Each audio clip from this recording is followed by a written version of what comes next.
ilaahay quraanka wuxuu inoogu sheegayaa in soon laynu farad yeelay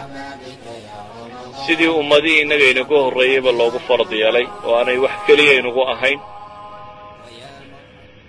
sababta loo farad yeelayna ilaahay subxaanahu wa tacaala wuxuu ku tilmaamayaa lacallakum tattaquun in alla ka cabsataan subxaanahu wa tacaala daraaddeed yani waxaa ilaahay inoo tilmaamayaa danta soonka laga leeyiyo qaradka ugu weyn ee soonka looga jeedaa inuu yahay in la gaadhsiiyo dadka mansilati taqwa ama alla ka cabsi subxaanahu wa tacaala alla ka cabsiguna waxaynu odhan karnaa waa gaayat alghaayaat waa ilaahay qur-aanka wuxuu ku leeyahay wamaa khalaqtu aljinna waalinsa ila liyacbuduun jinka iyo insiga uma abuurin inay caabudaan mooyaane haddana cibaadadaa lafteedaa ilaahay wuxuu leeyahy yaa ayuha annaasu icbuduu rabbakum aladii khalaqakum waaladiina min qablikum lacallakum tattaquun inta ilaahay aayadda hore ku yidhi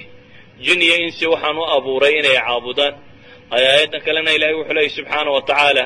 yaa ayuha annaasu icbuduu rabbakum wardadow rabbi caabuda rabbigii idinkaydan abuuray iyo kuwii idinka horreeyeyba lacallakum tattaquun cibaadadu waxay idin gaadhsiinaysaa baa la leeyahy mansilati taqwa inay ilaahay subxaanahu wa tacaala ka cabsataan mas'alati taqwa markaa waa masale qur-aanka aada ugu balballaadhan in dhowr iyo 10 meelood gaadhaysa ayaa ilaahay subxaanahu wa tacaala ballama ugu ballan qaaday in waxa uu helayo qofka alla ka cabsada waman yattaqi illaha yajcal lahu makhraja waman yattaqi yani aayaat tiro badan ayaa ilaahay subxaanahu wa tacaala wuxuu ku tilmaamayaa waman yattaqi illah yajcal lahu min amri yusra yucadim lahu ajra yukafir canhu sayi'aat qur-aan badan baa ilaahay wuxuu ku sifaynayaa qofka alla ka cabsada iyo midhuu helaya soonku markaa waxaanu leenahay waa albaabada ugu ballaadhan ee keena dadku inay ilaahay ka cabsadaan subxaanahu wa tacaala ilahay wuxuu inoo tilmaamaya inaan loogu talagelin soonkan layna soominayo in laynagu ciqaabo bale ilaahay wuxuu tilmaamayaa ayaaman macduudaat waaba maalmo yaroo tirsan baa ilaahay leeyahy maalmo aada u kooban weeyaan baa alla ku tilmaamaya subxaanahu wa tacaala waxa uu ilaahay inoo tilmaamayaa inaynu soonnaa inay inoo khayr badan tahay idan bishaan inagu soo socota waa bishii ramadaan waa bisha qudha ilaahay magaceeda qur-aanka ku sheegay shahru ramadaan aladii unzila fiihi alqur'aan waa bisha ilaahay subxaanahu wa tacaala uu soo dejiyey kitaabkiisa waa bisha ay ku jirtay laylat lqadr oo qur-aanku uu sheegayay inay khayrun min 1000 shahr tahay 1000 bilood inay ka khayr badan tahay waxaan leenahay marka waxaa dadka muslimiinta ay u baahan yihiin inay in badan u diyaargaroobaan oo maxay ugu diyaargaroobaan inay ugu diyaargaroobaan bisha tani wixii laga rabay inuu qofka muslimkii xaqiijiyo qaradkii laga lahaa waxaa ilaahay subxaanahu wa tacaala inoo sheegay can طariiqi rasuuli salawaatu ullahi wasalaamu caleyh axaadiista nebiga ka sugnaatay in bisho ajar badan ay leedahay oo dembiga lagu dhaafo inay tahay junna gaashaan qofka muslimkaa ka celiya naarta inay tahay waxyaabaha jannada lagu gaadho yacni axaadiis aada u tiro badan ayaa nebiga ka sugan salawaatu ullahi wasalaamu calayhi oo wada sheegaysa fadliga bisha tani ay leedahay ilaa xad uu nebigu ku tilmaamayo in jannada la diyaariyo albaabadeeda la furo naarta albaabadeeda la xidho shayaadiinta kuwa waaweyn oo dhan la xidhxidho dadka waxa khayrka jecel oo dhan khayr loogu yeedhayo bisha tan haddaba waxaynu u baahan nahay inaynu cunno badan diyaarsanno uma baahnin inaynu guriga raashin badan la dhigo uma baahnin waxaynu u baahan nahay bisha tan inaynu caziima go-aan adag qaadanno oo ah kow inaynu ka xorowno shahwati nafs nafta hawadeeda iyo waxa ay doonayso inaynu ka xorowno oo aynu baranno in nafta lagu xakamayn karo ilaahay abuurtay waxa uu faray laga fogayn karo wixii macsiya dhammaanteed waayo bisha tani waa bil loogu talagalay qofka muslimkaa in wax lagu baro ciqaab maaha waayo aayaadka ka warramaya soonka ayaa ilaahay wuxuu ku tilmaamayaa yuriidu allahu bikum alyusr walaa yuriidu bikum alcusr ilaahay subxaanahu wa tacaala wuxuu idinla doonayaaba alla leeyahay inuu noloshaba idin fudaydiyo yusri buu idinla doonaya gaajada tan aad arkaysa iyo waxa kanoo dham waa lilyusr adigaa fudaydkaagu uu ku jiraa iyo nolosha in lagugu fudaydiyo ilaahay marnaba idinlama rabo baa alla leeyahay subxaanahu wa tacaala alcusr taa adag caqliga bini aadamka iyo maangaabnimo tiro badan leh oo gaaladu sharaxda waxaa laga yaabaa inay dadka badh ugu sawirto inay nooc min wax dhib badan le ay tahay laakiin ma aha. waxaan leenahay bisha ramadaan waa bil qofka muslimkii iraadadiisa iyo dooritaankiisa uu xoogeeyo, waa bil qofku uu barto sabirka, waa bil uu qofku ilaahay subxaana wa tacaala wuxuu nimco siiyey uu xasuusto oo ilaahay u mahad celiyo, waa bil dadku mashaacir araxma naxariista dareemadeedu uu dib u soo kaco, waa bil qofka muslimkii uu u traingareeyo inuu ilaahay isu dhiibo subxaana wa tacaala. walidaalika ugu horrayn ilaahay qur-aanka wuxuu ku tilmaamayaa ara'ayta man ittakhada ilaahu hawaah afa anta takunu calayhi wakiila am taxsabu ana aktarahum yasmacuuna wayacqiluun. ilaahay wuxuu leeyahy ma waxaad u malaynaysaa kuwa kan hawadooda yacni ilaaha ka dhigtay. hawada ilaaha laga dhiganaya waa maxay? naftu waxay ku tidhaahduna haddaad daba gasho dee iyadaa ku amarta, waxay sheegtaba haddaad u fuliso, waxay doonto inaad raacdo iyadaa markaasi ku amarta. kuwa ilaahay wuxuu ku tilmaamayaa intooda badani ma inay wax maqlayaan baad moodaysaa baa leeyihi ama wax garanayaan. waa xoolahoo kale baa ilaahay leeyihi, bale xoolaha ka dariiqo fiican.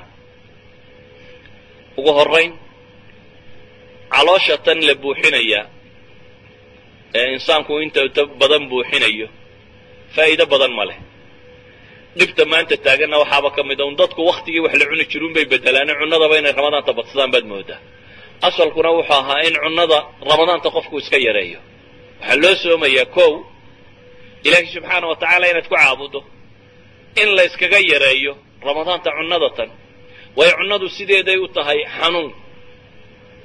nebigu salawaatu ullaahi wasalaamu calayhi axaadiista ka sugnaaday waxa uu ku tilmaamayaa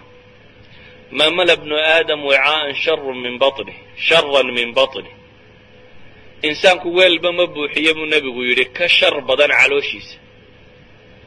calooshii markay buuxsanto kibir baa bilaabma, markay buuxsanto shahwaatu nafsiga oo dhan baa bilaabma, markay buuxsanto wax badan baa bilaabma. nebigu wuxuu leeyahay calool wax ka shar badan loo la buuxiyaaba ma jirto. ee bixasbi bni aadam ukaylaat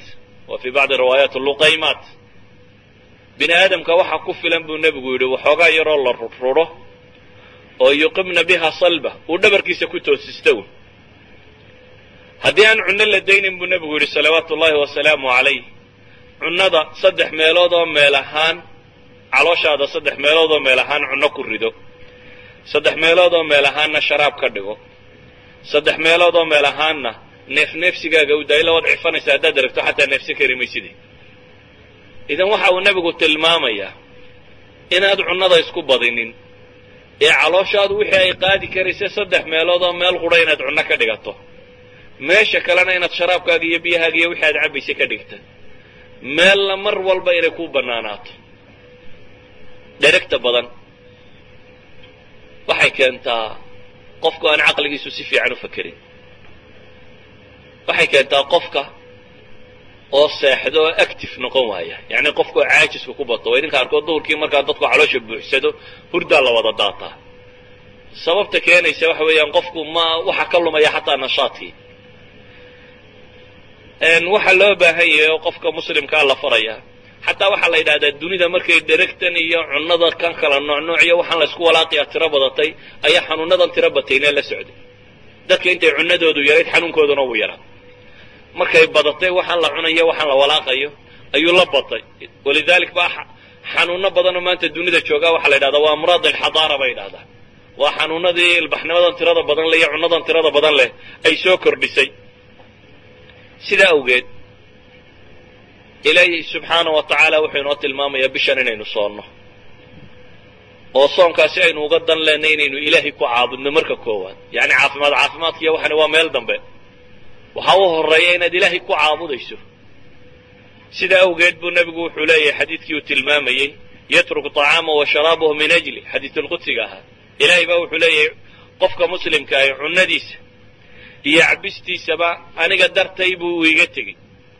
saa awgeed camal kastoo bini aadamku leeyahay isaga ayaa iska leh, soonka mooyaane. soonka anigaa gaar u le baa laleeyahy subxaana wa tacaala, si gaarana uga abaalmarinaya.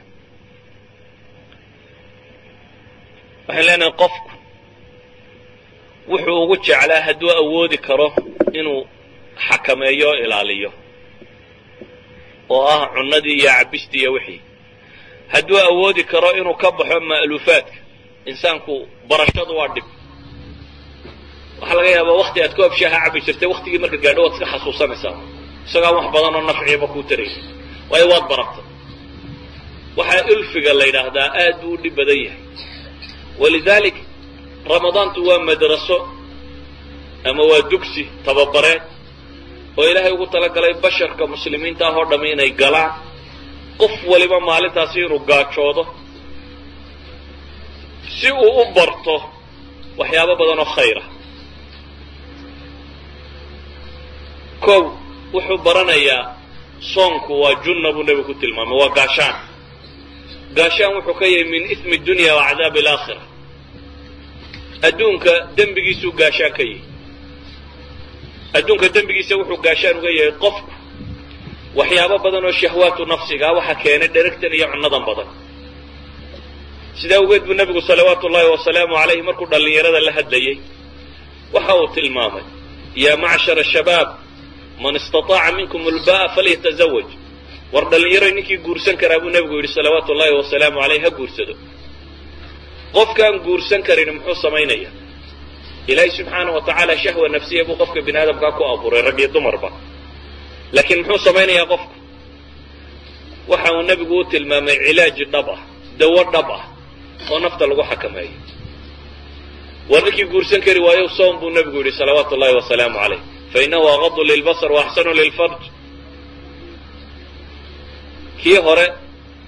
ee guurku intaa horaa lagu sheegay waman lam yastatic waxaa la yidhi facalayhi bisawm faina lahu wijaa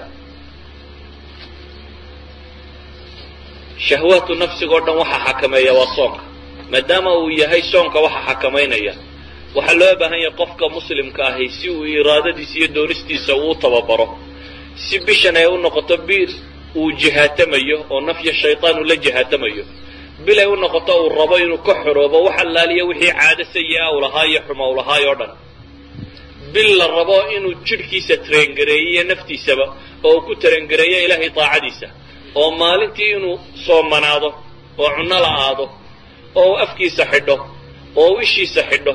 oo uu dhegtiisa xidho wixii macaasi oo dhan ka xidho yani intaad afkuun xidhato oo cunnada iska dayso haddana ad wax caydo wax maagto oo kan samayso ma aha waxaa la rabaa qofka muslimkii inuu bisha tan ku barto sabirka waxaa la yidhahda dhammaantii sabir dhammaantii sabirku waa wax la isbaro walidalik buu nebigu salawaatu ullaahi wasalaamu calayhi axaadiis badan waxa uu ku tilmaamayaa waxa looga baahan yahay qofka muslimkii inaanay ahayn oo qura inuu cunnada iska daayo qur-aanka ilaahay wuxuu inoogu tilmaamaya yaa ayuha aladiina aamanuu isbiruu wasaabiruu waraabituu war dadka mu'miniinta ahow sabra oo la sabir dhigta baa la leeyahay naf iyo shaytaan iyo gaalaba yani cidda cadowgaagaad haysaan maaha cadow fudud oo maalinta u horraysaba jabaya ama shanacasha markaad soontaba aad ka takhallusaysa maaha waa cadow isna kuu sabraya muraawada kugu samaynayo intaan raba inuu dib kuu celiyo idan waxaa lagaa rabaa inaad la sabir dhigatid oo sabirkaagu uu noqdo mid tiro badanaya walidalik bishani ma aha saa dadka badhay u fahmaan bil maalintiina la hurdo habeenkiina wax la cuno oo la soo jeedo waktigii cunnada un la bedelay wax kaloo badan oo isbedelay baanu jirin awalba habeenkii fiidka intaad iska seexato baad subaxii soo toos jirtay adigoo 8 saacadood 9 saacadood waxba cunin intii inaad maalin ku bedasho qura maaha waxa la rabaa waxa la rabaa waxa weeyaan inaad maalintii si dhaba u soomanaatid si aad u heshid tarbiyadani maxay tahay waxay tahay askariga caadiga marka la tababarayo looma sheego war hadala lama yidhaahdo un qoriga saasaa loo cabeeya saana waa loo ridaa cadowgu markuu intaas ku soo jirsadaa la ridaa buuraha waa la koraa meeshii kaa soo horbaxda saasaa looga baxa biyaha waa la iska daayaayo waa la yaraystaa intaa haddaad nin u sheegto ma u malaynaysaa inuu ku dagaalgelayo tidhaahdo waa lagu tarengareeyey haddaba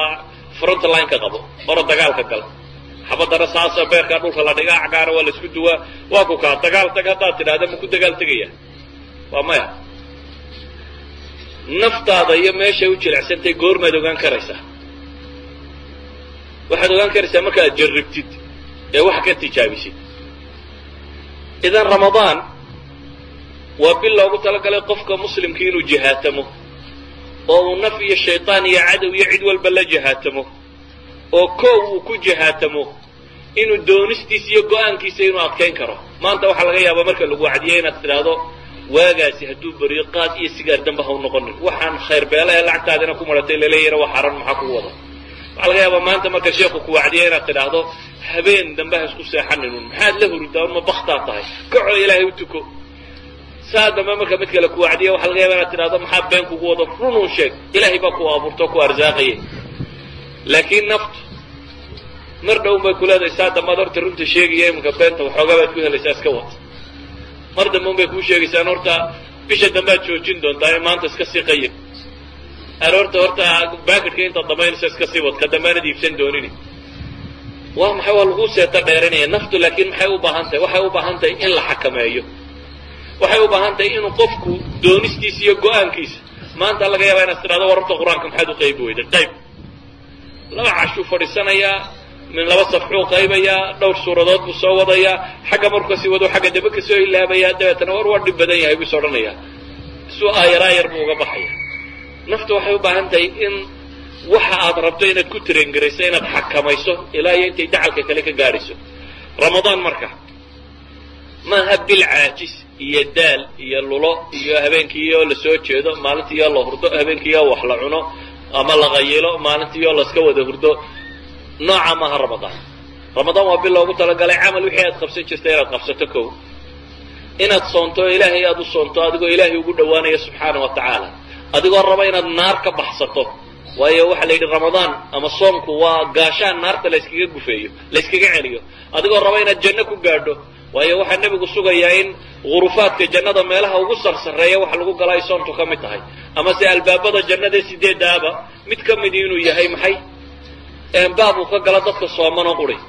sidaa daraaddeed qofku kow wuxuu u soomaya inuu ilaahay ku caabudo subxaana wa tacaala iyo cibaadadaasu ku helo. laba wuxuu u soomaya inuu naftiisa ku tarbiyeeyo oo mansilatu taqwa maaha meel si fudud lagu gaadho, meel dhadhowna maaha oo habeen iyo maalin lagu gaadho. waa meel u baahan camal joogto ah. idan ramadaantu waa qofku meel uu iskaga jaro wax allaaliya wixii caado xun u lahaa. wax allaaliya wixii caado xun u lahaa. waa meel uu ku barto dulqaadka. ilaahay bishatan wuxuu ina yidhi xataa haddii lagaa gardaranayo lagu caayo waxaa lagu yidhi dulqaado. nebigu salawaatu ullaahi wasalaamu calayhi muxuu tilmaamayay haddii qof uu ku caayo ama uu ku maago ama uu kula dagaalamo waxaad ku tidhaahdaa buu nebigu yidhi innii saa'im. laguma odhan hadda iska celi, asalku waa fajazaau sayi'atin sayi'atin mislaha. laakiin ramadaan waxaa la rabaa in madraso kale lagaa soo saaro. waxaa la doonayaa in naftatan la baro dulqaadka. oo maanta inta ugu badan le qof yacni waxa kuugu weyne waxay ahayd diintaadu.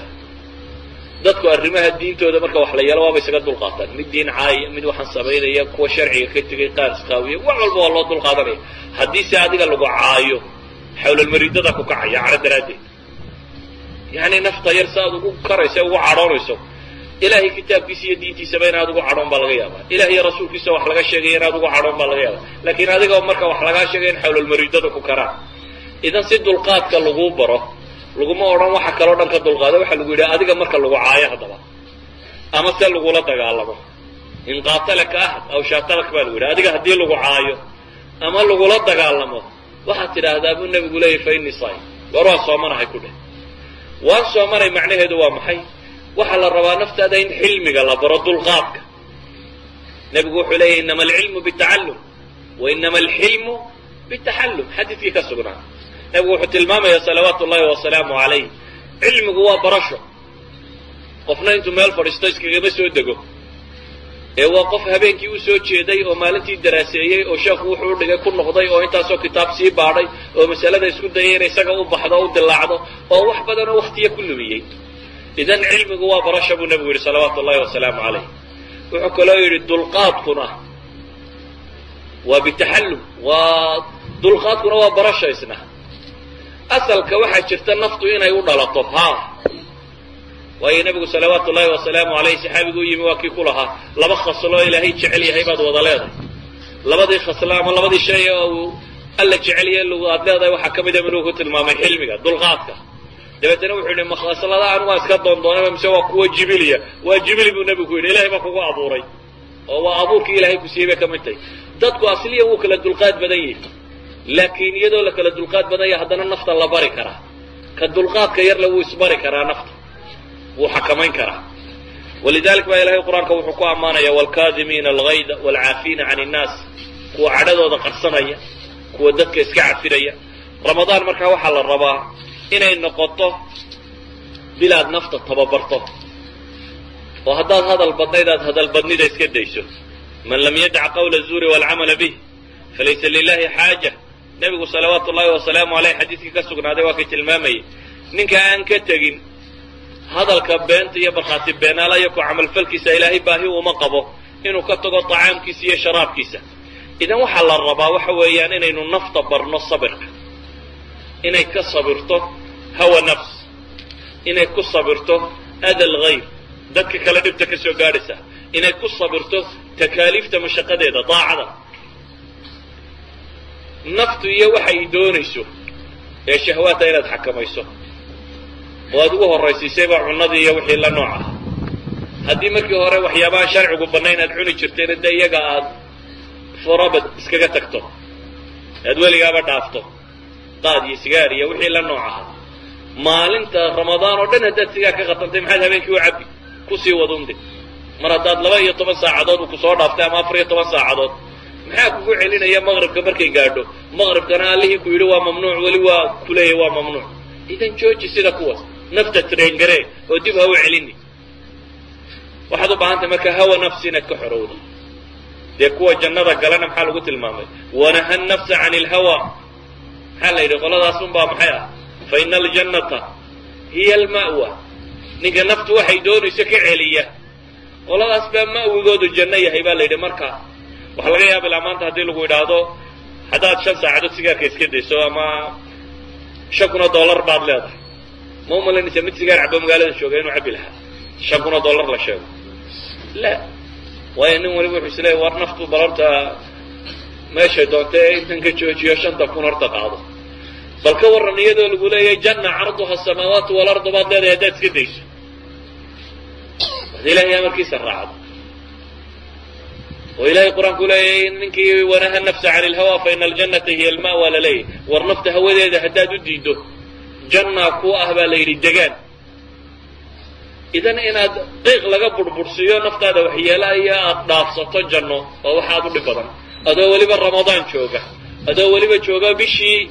cibaadada loogu talagalay adigoo jooga bishii loogu talagalay inaad nafta rabayso kobciso oo barbaariso oo aad xumo oo dhan ka ilaaliso idan waxaa muhimkii wuxuu yahay inaynu nafta barno asabru can ilhawa inay hawadeeda ka tagto oo aad iminka usii qorshayso siday u joojin lahayd inaynu nafta barno inay ada annaas aw ada algayr dhibta dadka ka soo gaadhaysa inay ku dul qaadato inaad barto inaad nafta bartid inaad daacada ku sandullaysid daacadu waa takliif yani takaaliif bay shareecadu tidhahdaa takliifkuna kulfa waa wax mashaqa ku jirto dhib baa ku jirta sida awgeed baa culamaa'i salaf waxa rag ka mida laga sheegaa wuxuu idhi 20 sannadood naftaan ku xakamaynayay buu yidhi inay salaatuleyl u kacdo 20kii dambena waan macaansanayay buu leeyahy yani 20kii hore culays bay ahayd oo waan ku qasbayay inay habeen kasta toosto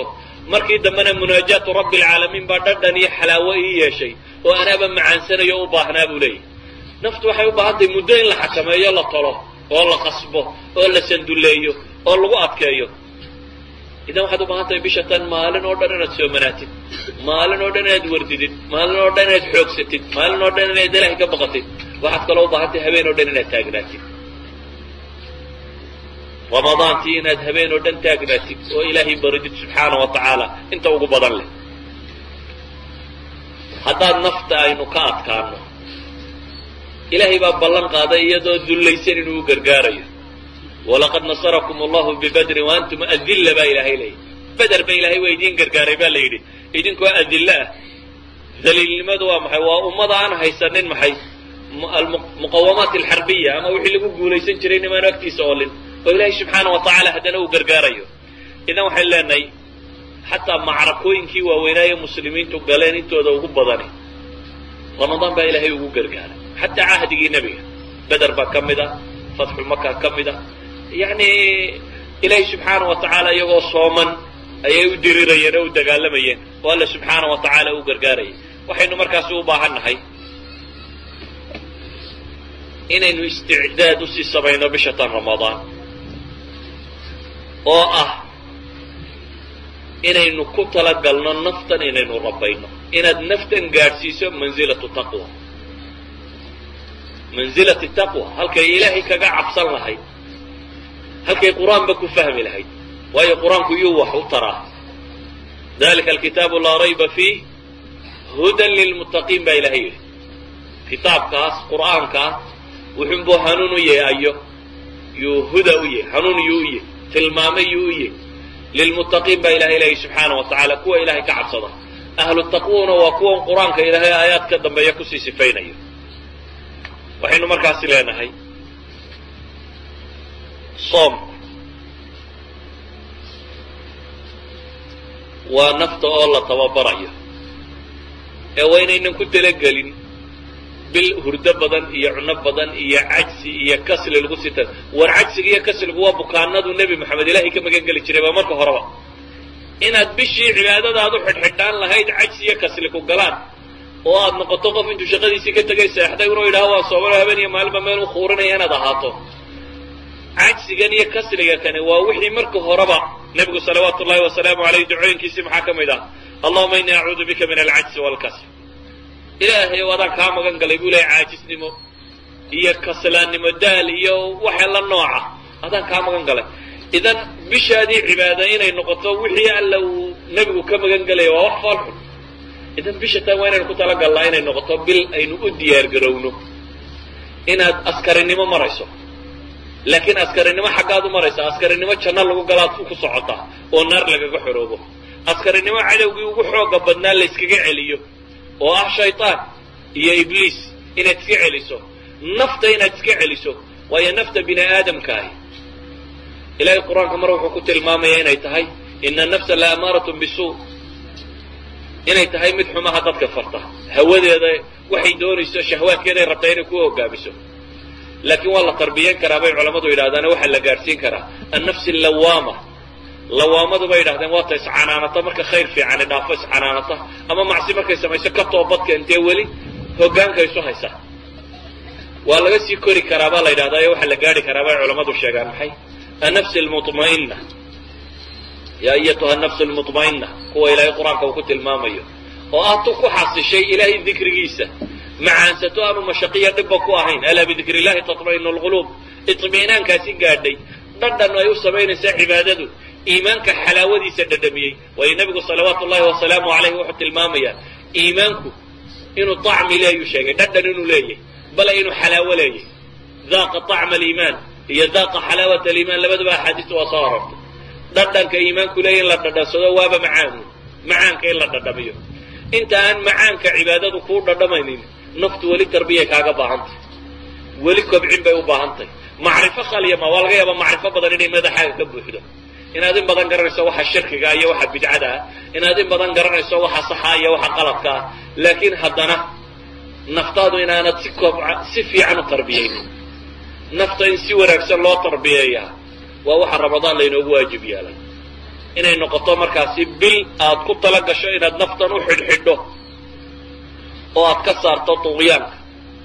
waayo insaanku markuu dharguun buu qooqu bilaabmaa kalaa ina alinsaana layadqaa an ra'aahu istagna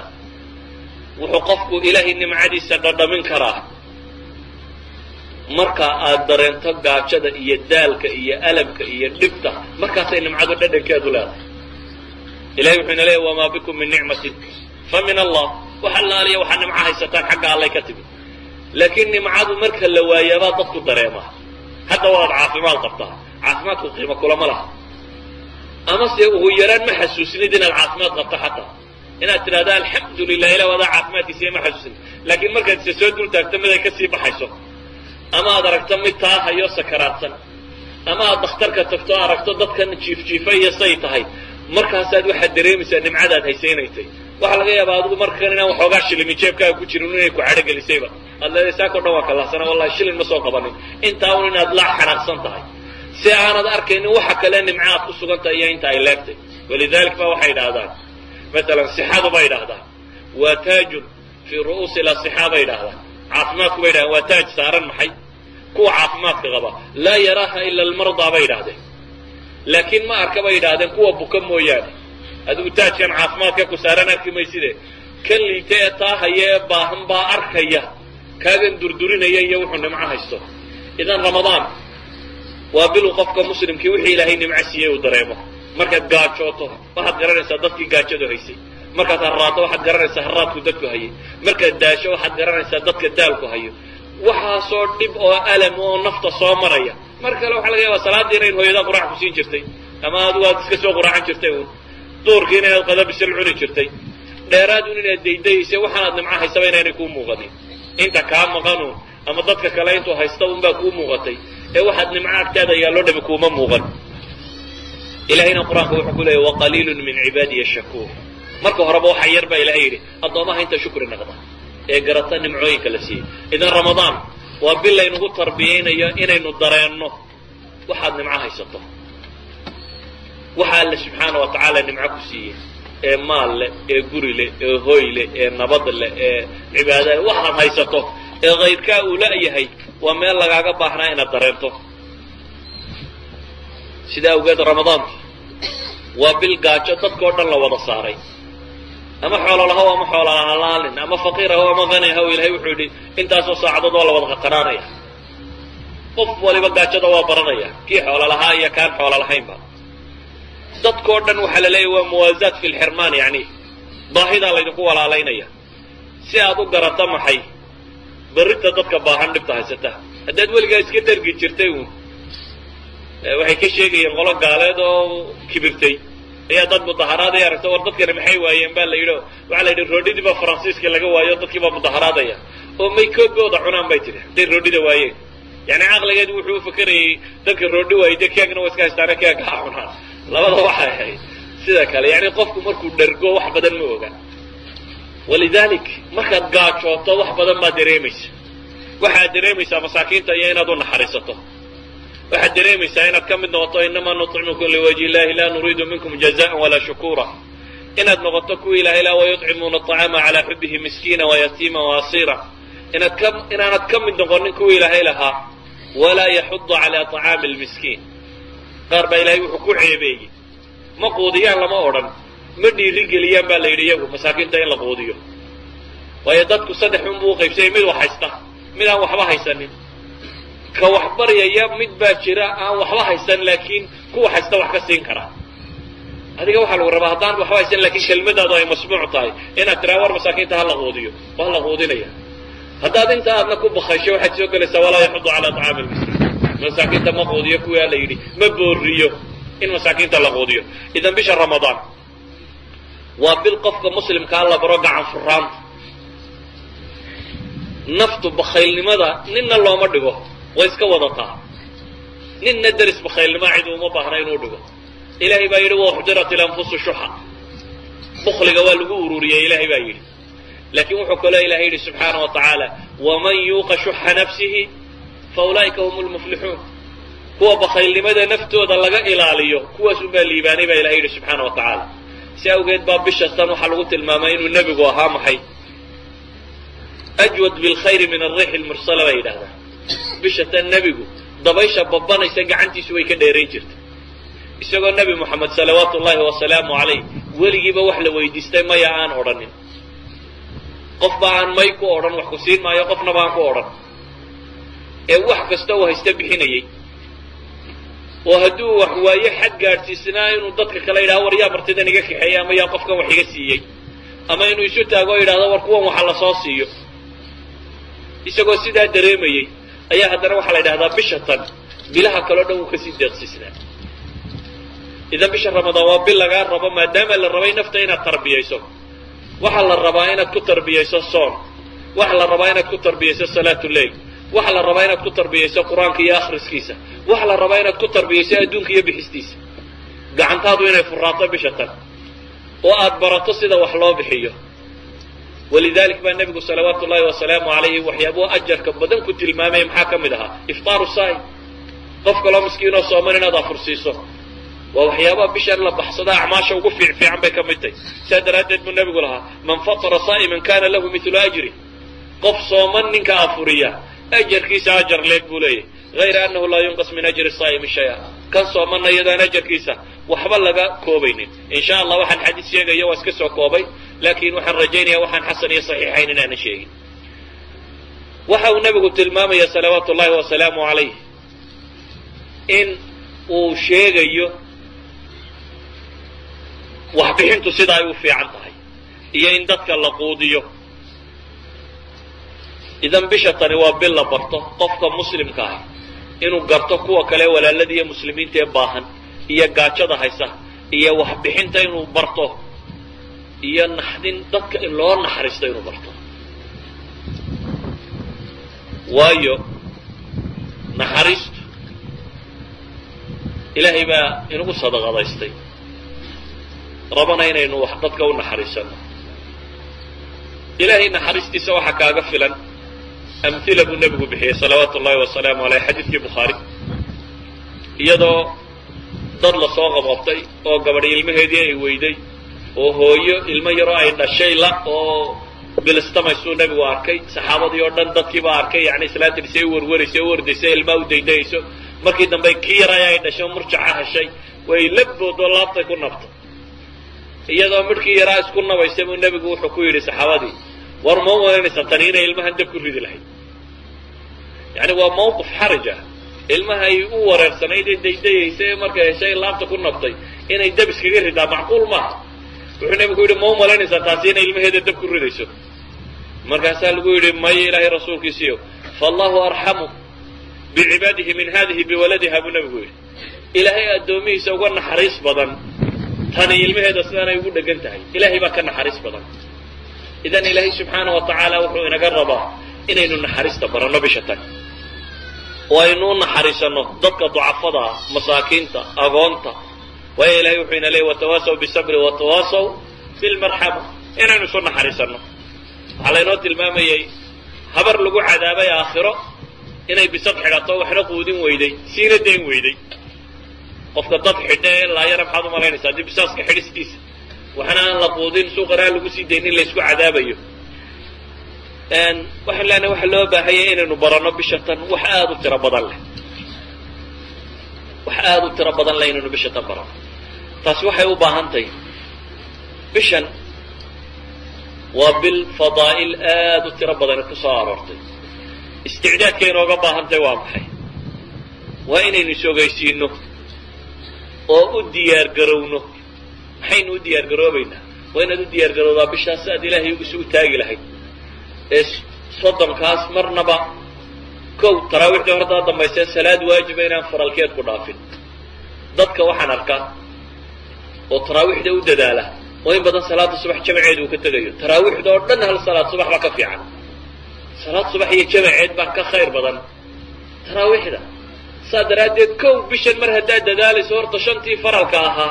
iyo jamac ku tukashadoodii waynaad ka dalaashay iyaga waynaad meel dhigtaan ku wada hadal yeelan inta kadib waynaad isku daydaa inaad salaatu leelkaaga u kacdo ama taraawiix ku soo tuko ama kaliya guri ku tuko ama mar dambe tuko ama mar hore tuko mar waliba waa ku banaantay inaad salaad badsato inaad quraan badan akhrido nabigu sallallahu alayhi wa sallam alayhi quraanka akhriskiisa uu laazimi jiray laakiin bisha ramadaan uu ka badnaa ولذلك حتى جبريل انتو يمي ايوب له رمضان لبا جير بو لا سبعيه تي لما يسوي نبي غيريون يوحو لا سبعيه maxay laba jeer buu bisha ramadaan la subciyay idan quraan ya akhriskiis xoogsigeenu xoogsano dhan uu dhaama kuma intu subax walba kalaho neef geela oo ama hadda dhalay ama imika foolanaysa soo shaqaysta laga yaabaa neefka geela foolanaysa waa imisa استحمال يكون $1 مالها سيساربات كبر سامان مالين يلا استحمال $1 وحي كبدا بيجوكتا هل آيات هذا أخرج ابن النبي قولي ها غيرنا ليس هل آيات ما كخير بدن ابن النبي لبن نكي آخريانا لبا غيرنا لا يوسف شغيستالي صدق نكي آخريا وصدق واحد صحيحة وميانا دا ودي كره فاتحة هذا أخرده معناه دي وحوية تدبق قالوا ضليبات سقيسة ده قيمه إمي ساد بكاس كده يسعنا سقيسة يعني وانا القرآن أخرت كاقي بطا ولي رمضان وين كسي بطا وقت جي كله انت هذا خريج شرتي رمضان وقت جي كله انت هذا خريج شرتي وين كسي بطا ولي بهبين كيس كل ضيدا انت بدن هذا طيب سنت هنا السلادة كنت كتب وحبك أحمر ما حتى هذا 9 مون هيسو رجعت أول بصدر 9 مرة بوضع كوبي تبغى كذا رجعت بعد ضم كوبي تبغى 9 ما كنت كم حكى أحمر يا إن هذا تبع مهمة قرآن بدن إن هذا خريطه وهذا لازمته أي مهمة وح مهمة الصلاة بدن تكتب وح مهمة النفط إن تكون ربيسو إن بيش تنحم أردن إسكديسو هذا عيب بدنيت هذا كفتم بدنيت هذا الحمام بدنيت وحاسو درينا كبورته إذا ما حلينا واحد نوبا هني تريننج بينو قالنا إن تريننج كانوا صحيح حرنا وإنت أنا يبشوا قلنا إن قرشينه محان كتلا قال بشرنا قبته إمسا صلاة دين هبين كتو كده مالتي إن وردي إنت لك أخرسته إن أنت صومه يعني وين تكون تلقى شاء بشو إنت أنا يبلنين قرشها قردن أوراد أدخري الهيدي أذكرت أدخري الهيدي يسادوا عبادة يسال الهيد وهنا تكون تلقى شاء وهنا تكون تلقى شاء بشة وروان نمعه وتجارة وموسم ووقت أدو باهنتين دي الله سبحانه وتعالى التي جاريسته وقت قاسي سيانو كودا في لهين استعداد كيد وين ندمانته السبعين ولذلك فهو حلقة شيء السلف لحظة بلوضة رمضان كو حكتنا ما يرادة وحي كدو عيسين جرين بعض الرجال السلف سألة سؤال رورينيو لحظة بلوضة رمضان كو حكتنا وحي كدو عيسين جرين لا وحيانو رمضان عبادة صمينين نقا أربع لحظة رمضان كهو الرئيسانة إله نمت قلين وقاد سيبي كدو عيسين جرين رمضان ونإله وانو قادنو إنك هي كدو عيسين إله رمضان يقارسيه وروى العاور رمضان ما بلا تبين سويتنا بسمى بلاني أبين قوض ما يصور من رمضان يعني كأنما أن وحوين وكوسوه ين كأنما أن وحوين بقى وحنا رجينا يسا وعن رجينا إن شاء الله تعالى إنه النفط إنه كنت لقى الله إنه تربيينه كوينه ودوينه إنه تربيينه ضدك مسلمين تردن إنه ربين كرنه دعاء إنه نقف كرنه إلهي ضدك كحده رايد nin saxan taga wuxuu baa u khayr badan ninka tolkii jannana u soo saxamiya naarna uga soo diga saxan la dirto oo geedi ka daba guuro ka ugu roon tol iyo qaraabiya cid aad garanaysa inaad xagga ugu saxan tagtid aad isku daydo inaad janno u rabtid oo naar ka fogaysid aad isku daydid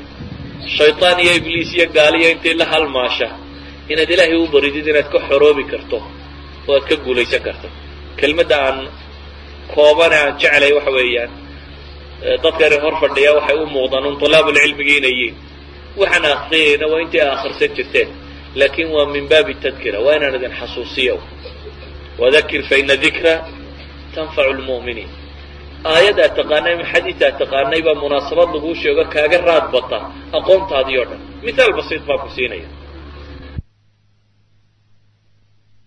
أبي بكر مكو إما آيات قرآن وكو آخري صحابة وحي هذا كأنما أنزلت إني من كل سودة شيئا مودين وما محمد إلا رسول قد خلت من قبله الرسل أفاي ما صحابة أنجرين باكرة يعني القرآن ككتشري ما يوامر كادو باهنا يدولو حسوسية إذن علمه انتي سبضاني معها طلاب العلم مركا لو شيء علم جديد إذن ما أخرنا يا من نصوص إذن أقول إذن ما أخرنا لكن إن شاء الله وحر رجاني وقتك وباهنا إنه حسوسنا إن الله كدقى إنه حسوسنا والله أعلم بالله توفيق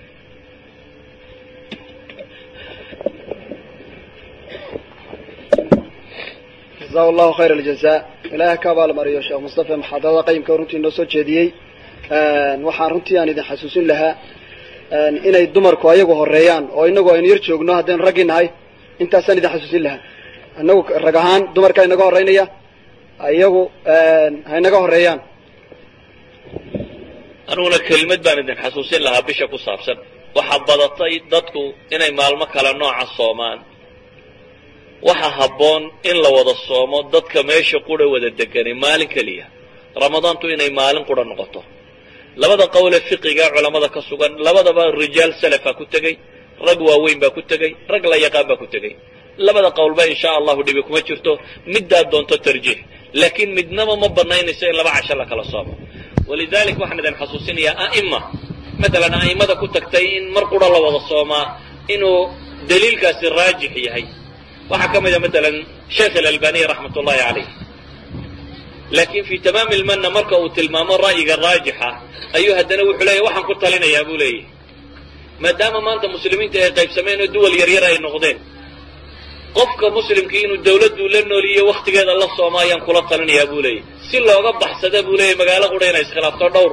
waktiyoo kala gedisanayso waa isagoo ra'yiga kale fiqiga ah min xayti daliil rajaxay ayuu haddana min xayti almaslaxa waalfasaad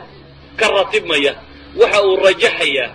in maalin qura soonku u wada dhaco walow ra'yigaa kalena qabe wakadalik fatwa ibnu baazina saasay ku tagtay hay-a kibaar alculamaana saasay ku tageen waxaa inugu badan in badan inaad aragto dhallinyarada sacuudiga la soomayso aan yeman la soomayn garanna maayo fatwadaasi meesha ka imanayso xataa haddaad rumaysnayd in uun meel muslima in laga arko maxaa keenay inaad sacuudigana la soonto yemanna aad la soomi weydo ama jabuutina aad la soomi weydo waxaasoo dhan soo ururi labada ra'yi min xayti daliilkaa doonto ku tagsano laakiin waxaan leenahay siday a'imati alfatwa fatwoodeen waxa habboon inay dadka magaalada wada degani maalin qura wada soomaan taasina waxa qura ay suurtagal ku tahay un in culamada magaalada degan iyo wasaarat alawqaaf ay iska kahashadaan in maalin qura dadka loo iclaamiyo dhallinyaro idina aydan isku dayin dadka inay badhna soomisaan badhna in la afursiiyo wallahu aclam taasaan idin sheegaya asalaamu calaykum wixii dambe haddii la yidhaha su'aalaha adigu